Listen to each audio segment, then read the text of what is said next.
Olá, gente, tudo bem?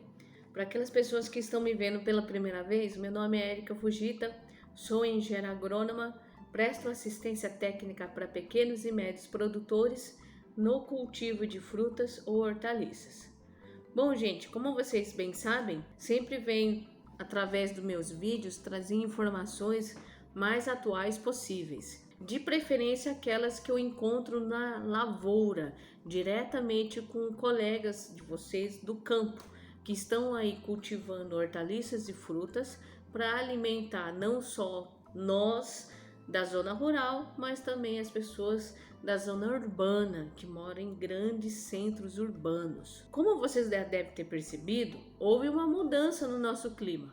O ano passado, todos lembram, principalmente aqueles que estavam com lavoura no chão naquele momento, que houve no período do inverno uma geada intensa, muito intensa mesmo, que acabou levando à morte várias e várias culturas de hortaliças, frutas, grãos. Pela televisão nós vimos lavoura de café, enfim, N cultivos foram afetados pela geada. Nesse mês, agora, houve uma ocorrência do frio, sim, em alguns pontos, poucos em relação ao ano passado, também ocorreu a geada, não é verdade?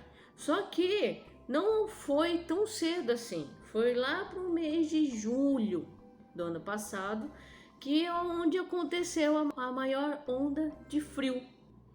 Esse ano, de forma natural, e até eu entendo isso perfeitamente, o agricultor se encontra em cima do muro, não sabe se planta ou se arrisca, ou simplesmente aguarda para ver como é que a natureza vai agir daqui para frente. As pessoas mais antigas, não só aqui na região centro-oeste, as pessoas mais antigas do sudeste e do sul falam que normalmente, tradicionalmente, a seca da vegetação no inverno a partir da segunda quinzena de junho.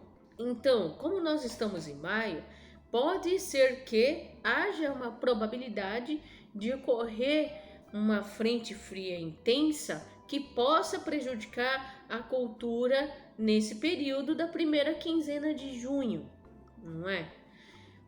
E como a gente não sabe ao certo como que vai ser o comportamento do clima nesse período em diante, então eu vou passar uma dica muito importante para vocês, tá bom? Eu sei que o produtor está cauteloso desde o início do frio e deve estar assim porque não é fácil você perder todo o seu investimento com adubo, com o preparo do solo, com o tempo de trabalho e lá na frente ocorrer perda por causa do clima, em que infelizmente é um fator que nem eu e nem você vamos conseguir controlar. É difícil e caro demais para fazer isso. Existem casas de vegetação ou estufas tão tecnificadas que lá dentro você controla a umidade e temperatura que quer. Só que isso é muito dinheiro e não faz parte da nossa realidade. Então, gente, por causa desses pontos, eu venho trazer o que? Existe uma forma de vocês tentarem, da melhor maneira possível, conseguir fazer com que possibilite a continuidade do preparo do solo na lavoura, principalmente na parte de hortaliças, a tentar segurar, levar a muda ao campo. E para aqueles que não têm o hábito de fazer o plantio por muda, adquirir esse hábito, pelo menos nesse momento de frio. Por quê? Porque quando eu tenho a formação de muda, eu posso deixar ela protegida dentro de um cômodo, na sua bandeja ou nos seus saquinhos, num cômodo, e que nesse cômodo não vai ter a entrada do frio diretamente. O frio, não sei se vocês sabem, ele é mais pesado. E por ser uma massa mais pesada, ela está sempre próxima ao chão. Quando o frio é muito intenso, ele consegue ter uma camada maior de frio próximo do chão, mais alto, fazendo com que certas plantas, que nem por exemplo no café, exista a queima da parte superior da copa dela, que seria o que? Aonde está a parte da copa, no ápice da copa dela, tá certo? Nessa ocasião, existe essas variações de camada de frio. Só que, a grosso modo, essa camada de frio que aconteceu no ano passado, na geada passada que levou a esse desastre econômico rural, ela está sempre próxima do chão, tá bom? Com esse conhecimento em mãos, o que eu e você podemos fazer? Primeiramente, vocês, ao invés de semear a lavoura lá fora, vocês vão semear a bandeja com substrato. Ou, se vocês quiserem, pode fazer uma mistura de uma porção de composto orgânico, que é aquela de compostagem, que vocês fazem mesmo no sítio, e 3 porções ou 2, dependendo de como for, mais 3 no máximo de terra de barranco.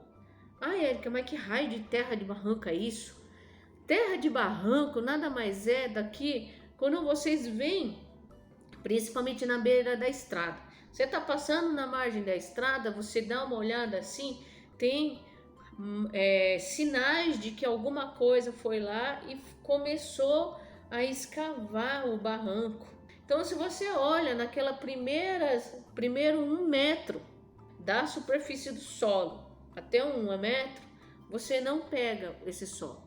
O ideal é você pegar no barranco. Então aqui está a parte superficial do barranco, então eu vou pegar nessa parte inferior aqui do barranco o solo. Por que eu falo terra de barranco? Porque nesse perfil do solo profundo, que eu consigo remover essa terra aqui do meio, são solos que não têm a presença do que? Semente de planta daninha. E isso é excelente. Por que motivo? Porque se eu fizer meu substrato com terra da superfície e colocar ali na bandeja junto com a sua semente de hortaliça, a semente da planta daninha vai crescer mais rápido. Consequentemente, ela vai povoar aquela bandeja mais rápido que a semente que você colocou ali de uma hortaliça que você vai tocar na roça, entendeu? Então é melhor você pegar essa terra dos barrancos, porque nessa parte mais funda desse barranco não vai ter de jeito nenhum, tá? De jeito nenhum a incidência de sementes.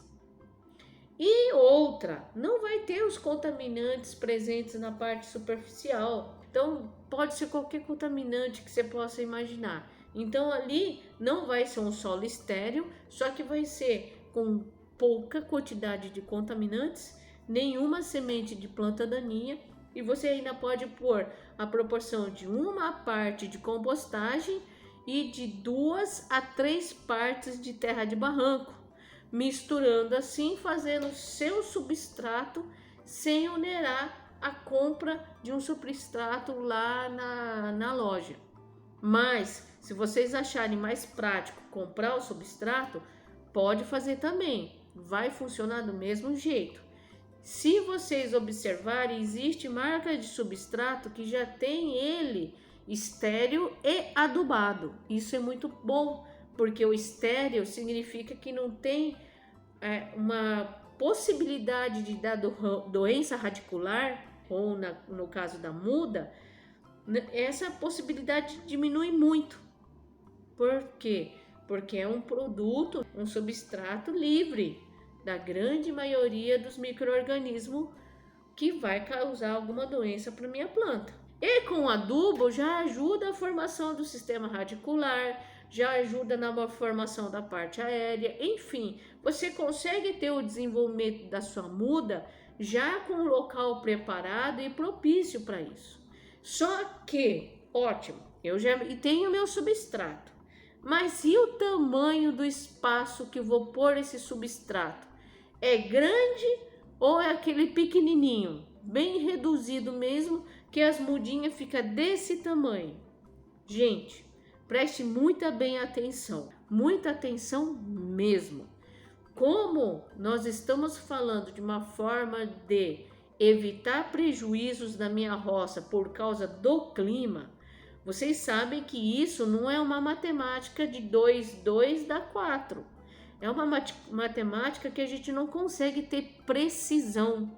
E por não ter precisão, eu não sei falar para você se esse frio vai iniciar daqui 10, 15, 20 dias. Entendeu? Não tem como, não dá para ter essa noção exata.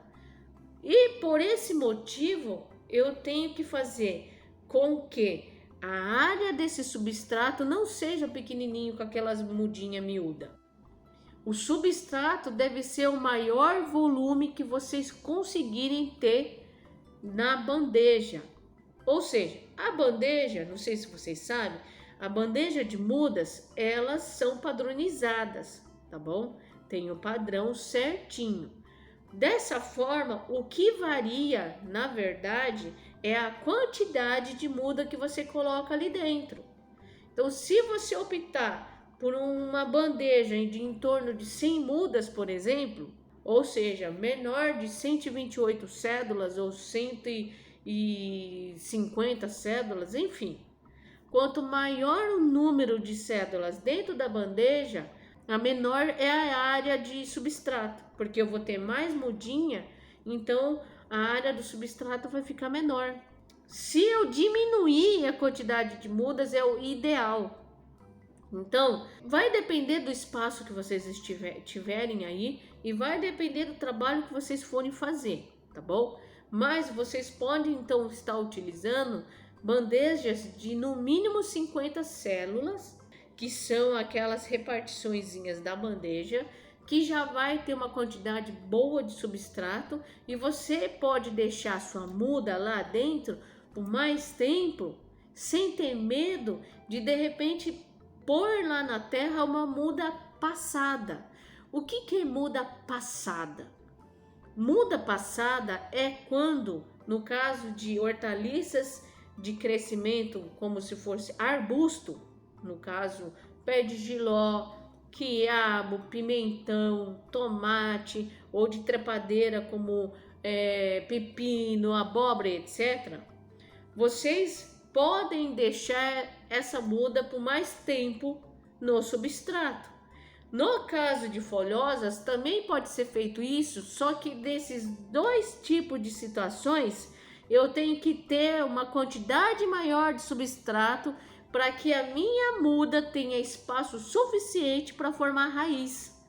Ai, mas sério? Vou ter que gastar mais substrato? Falei, mas gente, é um investimento. Para e pensa. Se eu tenho maior área para minha muda conseguir formar raiz, eu posso deixar essa muda aguardando o tempo se firmar e colocar no chão sem ter o risco de queimar a minha produção, no caso os meus plantios, por causa do frio. Levar esse tempo de crescimento tá se contando os dias, que nem por exemplo, no caso de uma mudinha, que às vezes levaria 10 dias para ficar pronto, como por exemplo o pepino, ele pode se estender a 15, 20 dias por causa do frio. O frio ele reduz o metabolismo da planta, fazendo que ela cresça lentamente. Isso é para qualquer planta. Qualquer planta, ela vai reduzir a velocidade de crescimento por causa do frio. Muitas pessoas acham que as plantas entram em dormência. Não é porque elas entram em dormência.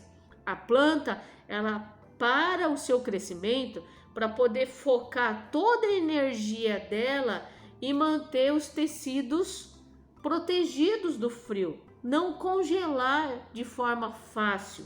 Não queimar de qualquer jeito. Não ficar com as folhas amareladas por qualquer soprinho mais gelado.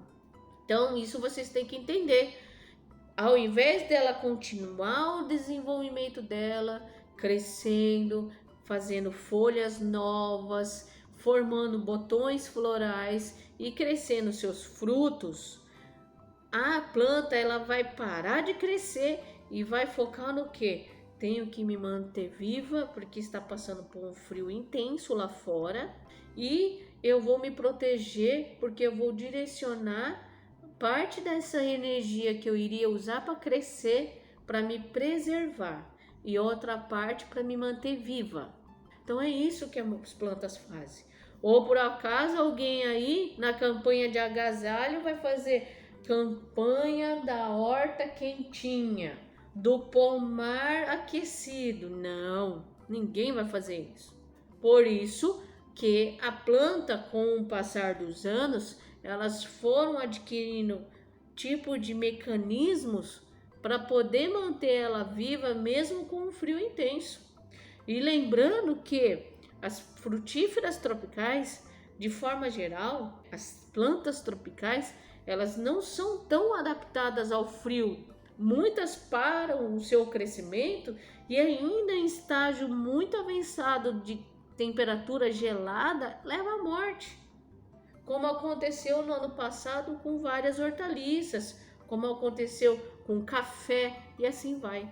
Então, gente, nós temos que pensar dessa forma. Então, a sua mudinha que você fizer na varanda, dentro de casa, aonde for que vocês consigam pôr elas acima do solo, numa bancada, numa mesa, alguma coisa acima do solo, vocês aí vão observar que elas vão crescer de forma mais lenta, porque ainda vai estar friozinho, não ao ponto de levar à morte pela geada, mas vai estar frio o suficiente ao ponto delas crescerem bem devagarinho, tá bom?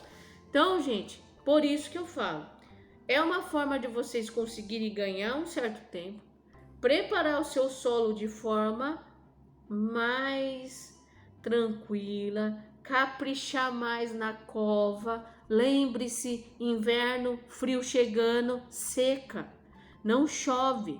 Então esse tempo que as mudas estão ali se desenvolvendo, a semente começa a germinar, é momento do quê? De vocês estarem preparando o solo devagar, com calma, fazendo aquela cova bem feita, bem elaborada, cheia de matéria orgânica, cheia de folhas, gravetos, esterco, compostagem, o que vocês encontrarem, porque essa matéria orgânica vai receber a água da irrigação, que vai ter um pouco de adubo ali também, e ela vai absorver essa água, vai inchar, e dentro dessa água que ela absorveu vai ter todos os nutrientes vindos da onde? Da sua adubação. Pode ser através do esterco e pode ser da adubação de plantio ou pode ser até mesmo da adubação de cobertura, tá bom? Então esses pontos nós temos que levar em consideração, gente. Não podemos deixar pensar nisso. Então, eu não vou perder meu tempo. E para não perder meu tempo, o que eu tenho que fazer? Eu tenho que fazer com que essa planta se desenvolva bem. E para se desenvolver bem, eu vou ter um solo, uma cova bem preparada e receber essas mudas que estão crescendo. Só que se de repente eu vejo na previsão do tempo a possibilidade de cair uma geada, né, entre aspas, eu vou fazer o quê? Eu vou deixar minhas mudas guardadinhas ali, porque ela tem bastante espaço de substrato, porque eu plantei em espaços maiores do que o normal, do que aquelas pitititicas, e nesse espaço maior, ela vai crescer mais na raiz ali embaixo. E isso faz com que eu tenha mais tempo para esperar, se eu tiver que segurar essas mudas uma semana pelo menos. Então eu tenho que pensar lá na frente.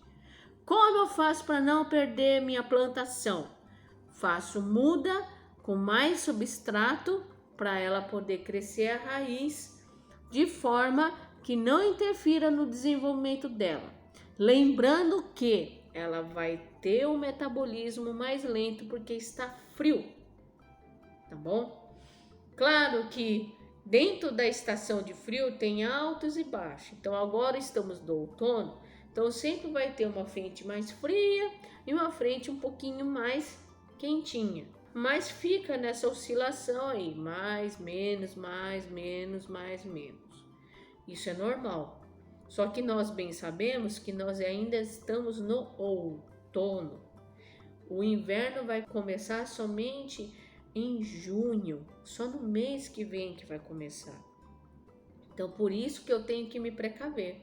E dessa forma eu tenho que fazer com que o meu preparo de muda seja o suficiente para ter tempo e se manter ali esperando o tempo melhorar. Não estou falando que vai esquentar, tá bom? Não estou falando disso. Mas pelo menos vocês vão ter condições de levar essa muda no chão. Primeiro, pensando no preparo, não se esqueçam da cobertura. Essa cobertura pode ser palhada, pode ser a cobertura verde, que tenha que manter uma camada protetora sobre o solo para que essa água de irrigação que vocês tanto apreciam e é de fundamental importância para minha cultura, ela tenha uma barreira, então eu não vou ter perda de água para a atmosfera. Dessa forma eu vou fazer com que o meu solo fique mais tempo hidratado, sendo necessário somente o quê? 2, no máximo 3 vezes na semana para irrigar.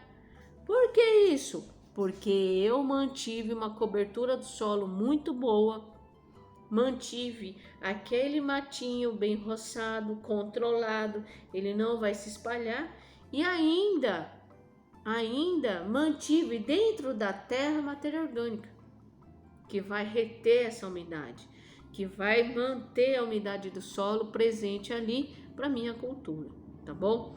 Mas outro ponto que eu quero aproveitar e falar sobre isso é que vocês devem ter observado que a sua roça parou. As suas hortaliças ou frutíferas não estão emitindo botão floral.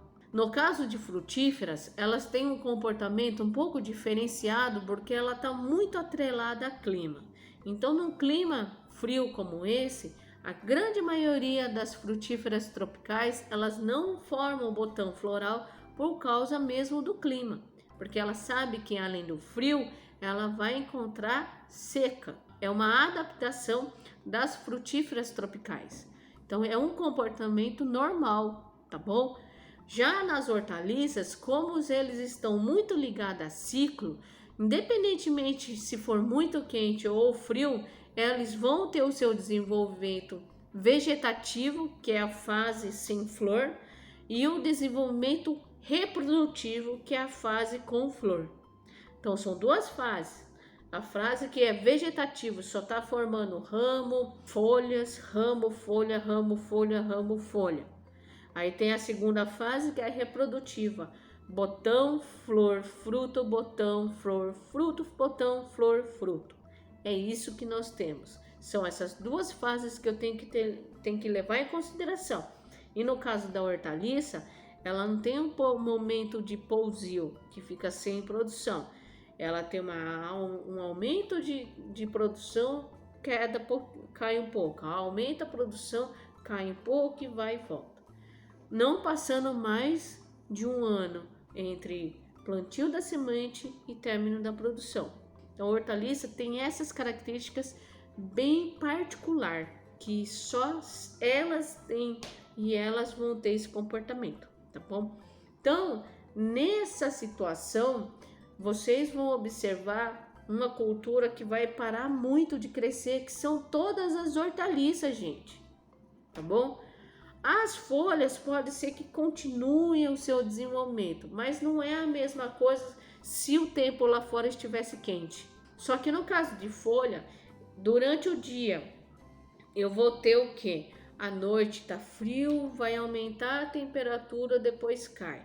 Quando a noite tá frio e aumenta a temperatura, cai. Só o fato de aumentar essa temperatura e começar a cair, as Hortaliças folha já aproveita para formar tecido. Já as hortaliças frutas ou as frutíferas, né, os pomares, eles vão diminuir o seu metabolismo. Então ele vai ter um crescimento mais encorujado, como a gente fala, mais retraído. Ela quer crescer, mas não deixa, quer, entendeu? E quem puxa para não deixar é o frio. Mas a planta quer, mas o frio não deixa, quer, e é uma briga, né? Então é isso. Nós não podemos ficar, Érica, minha roça parou. Não vou tacar arado nela. Não, não faz isso. Não faz isso não. Porque ela pode ter parado por causa desses pequenos momentos dentro do mês que fez com que viesse um frio intenso. Só que vocês também não podem esquecer que o tempo continua a andar, entendeu? O tempo tá ali. Vamos dar exemplo de uma hortaliça de ciclo super rápido, pepino. 30, no máximo 40, 45 dias já tá produzindo. E aí eu vou, desses 45 dias de idade, eu vou colher até 90 dias. Então, de 45 até 90 dias é um mês e meio. Aí me fala, aí já acabou o ciclo. São 3 meses de ciclo, começo, meio e fim. Esse é o ciclo do pepino, começo, meio e fim. Começou a desenvolver, já começa a produzir e já termina a produção. Essa hortaliça é tão rápida que ela tem uma demanda muito maior de metabolismo que um atleta de alta performance. Só para vocês terem ideia. Por quê? Ela tem que crescer, produzir, morre. É isso. Então, no frio, essas etapas aqui alongam mais o tempo. Então, se eu tenho uma hortaliça de metabolismo rápido, 3 meses de produção, ela vai levar 2 meses para começar a florescer. Só que você vai colher somente algumas semaninhas. Por quê? Porque o tempo foi contando, não foi paralisado o tempo. A gente não colocou esse pepino num túnel criogênico de baixíssima temperatura e congelou. Não, ela esteve no frio, só que ela gastou energia para formar tecido e se aquecer. Formar botão, se aquecer, formar fruto, se aquecer e morrer. Então, o tempo dessa hortaliça de alta performance, precoce, de desenvolvimento rápido e de produção rápida e de colheita rápida, ela vai continuar contando o tempo. Não é porque está no frio que vou aumentar 4 meses ou 5 do ciclo dela, porque a idade vai indo. A idade é ligada geneticamente, entendeu? Pode ser através do frio, pode ser falta de água ou falta de nutriente, mas o tempo está correndo e isso realmente acontece. Então, no inverno, além de vocês procurarem variedades mais adaptadas ao frio, ou seja, aquela que não vai secar, não vai queimar, essas variedades adaptadas ao frio, elas ao mesmo tempo que tem que crescer e se proteger do frio, então ali tá junto, né? Eu tenho que crescer e me proteger do frio. Só que o crescimento vai ser maior do que a proteção do frio, né? Então, o crescimento com a proteção do frio vai ser maior, é uma das características mais presentes nesse tipo de planta. Porque eu vou estar crescendo, me protegendo dos frios, só que eu vou ter minha produção e meu término de produção, sem perder energia só para me aquecer. Então, vocês têm que entender isso também. Érica, mas qual que é a necessidade de entender isso? A necessidade é, toda região vai ter variedades de hortaliças ou frutíferas adaptadas ao calor intenso, como também vai ter hortaliças e frutíferas adaptadas a baixa temperatura. Então nós não podemos esquecer disso. Então, por mais que nós estamos dentro de um período de frio, entre frio e calor, vocês também têm que optar por uma genética diferenciada, uma variedade, uma cultivar adaptada a esse tipo de situação, na qual ela não fica encorujada só se protegendo do frio. Além de proteger do frio, ela consegue ainda se desenvolver. Esse é o pulo do gato, tá bom? Então, vem, pesquisa, procure nas revendas da sua região, conversa com seus agrônomos, seus técnicos. Sempre procure buscar variedades que vão se adaptar ali. Se você não conhece, pega 100 pés e faz um teste. Vê se o padrão vai ser o que o mercado quer. Primeiro de tudo, vai fazer teste, não vê se vai dar muito produção ou não. Primeiro você tem que ver se o padrão que o fruto vai sair, que a hortaliça será quando for colher, é o que o seu consumidor local tem um hábito de comprar. Depois você vê produtividade, porque a produtividade está juntinho, do ladinho do desenvolvimento e adaptação. Porque se eu não tenho produtividade, eu não me desenvolvi e não me adaptei bem, na verdade? Tem isso. Agora, se eu tenho minha produção e a minha produtividade já andando junto, eu vou ter as duas. E lá no final da cultura você já tem um conhecimento melhor de como é o comportamento da sua planta. Isso chama-se horticultura profissional. Fruticultura profissional é um planejamento a médio e longo prazo para que vocês possam e terão sucesso. Esse é o ponto fundamental, tá bom? Então, gente, agradeço a você que ficou no final, até o final desse vídeo. Eu espero que vocês assistam os próximos. Não se esqueça de se inscrever no meu canal do YouTube e curtir a minha página na rede social Facebook e Instagram. E aguarde até o próximo vídeo. Até mais, gente. Tchau.